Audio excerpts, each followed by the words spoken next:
क्या आपने कभी सोचा है कि कुछ कहानियां सिर्फ कहानियां नहीं होती, वो सच के इतने करीब होती हैं कि उन्हें सुनकर रातों की नींद उड़ जाती है।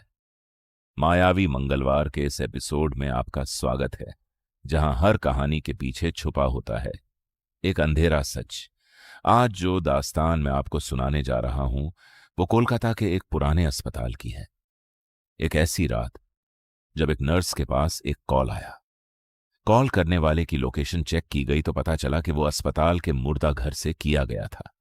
और सबसे डरावनी बात, उस रात मुर्दा घर में कोई भी जिंदा इंसान मौजूद नहीं था। अपने कमरे की लाइट बंद कर लीजिए और दिल थाम कर बैठिए, क्योंकि आज की रात आपको नींद नहीं आने वाली। ये कहानी है अनन्या की, जो कोलकाता के एक पुराने सरकारी अस्पताल में रात की ड्यूटी किया करती थी। वो अस्पताल बहुत पुराना था। लंबे लंबे गलियारे, पुरानी लिफ्ट, और रात के समय पूरी इमारत लगभग खाली हो जाती थी। रात की ड्यूटी में आमतौर पर सिर्फ 2 नर्स, एक ड्यूटी डॉक्टर और एक सुरक्षा गार्ड ही मौजूद होते थे। उस रात भी सब कुछ सामान्य था।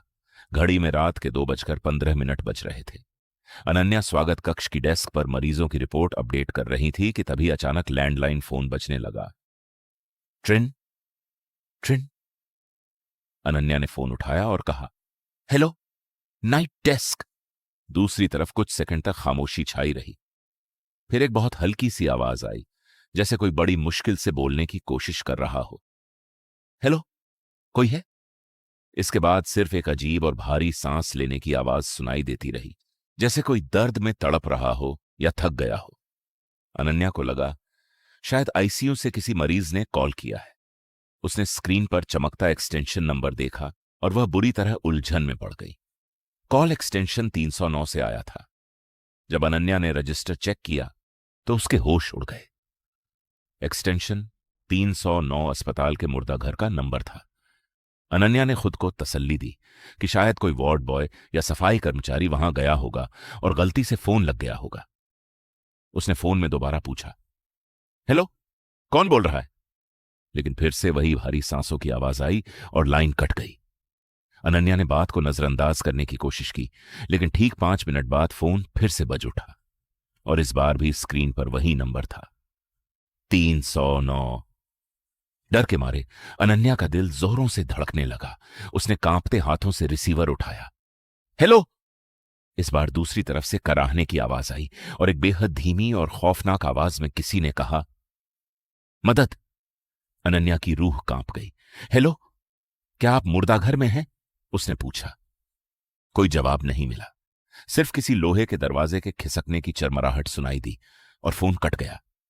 अब अनन्या सच में खौफजदा थी, क्योंकि उसे पता था कि उस रात मुर्दा घर में किसी भी कर्मचारी की ड्यूटी नहीं थी।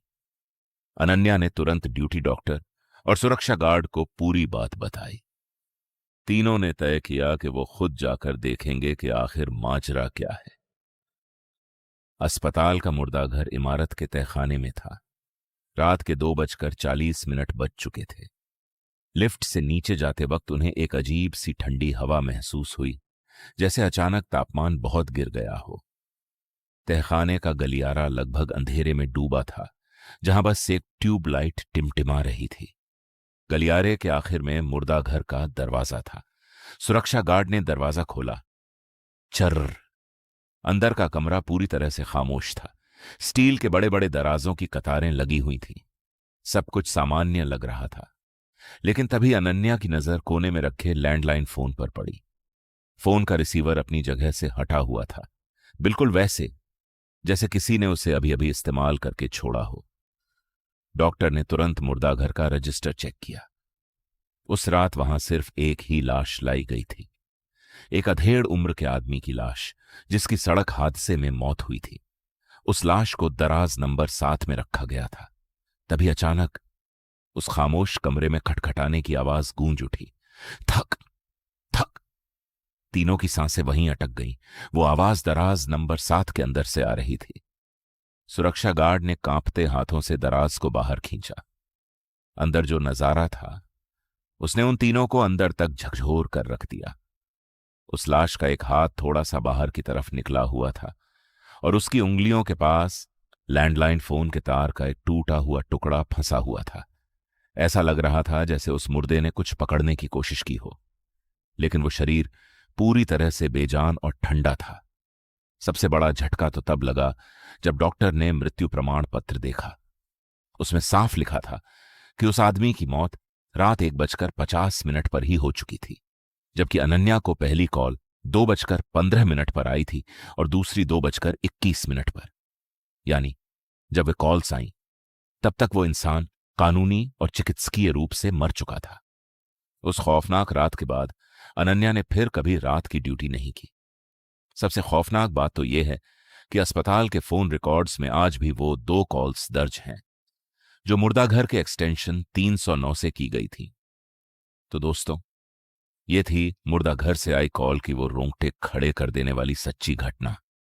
आज भी कोलकाता के उस अस्पताल में काम करने वाले कुछ लोग कहते हैं कि कभी कभी रात के 2 बजे के बाद स्वागत कक्ष का फोन अचानक बज उठता है और कॉलर आईडी पर वही नंबर चमकता है, एक्सटेंशन 309, मुर्दाघर। क्या आपको लगता है कि मौत के बाद भी इंसान अपनी अधूरी बात कहने के लिए वापस लौट सकता है, या फिर उस रात मुर्दाघर में कोई और अनदेखी ताकत मौजूद थी? अपनी राय मुझे कमेंट्स में जरूर बताएं।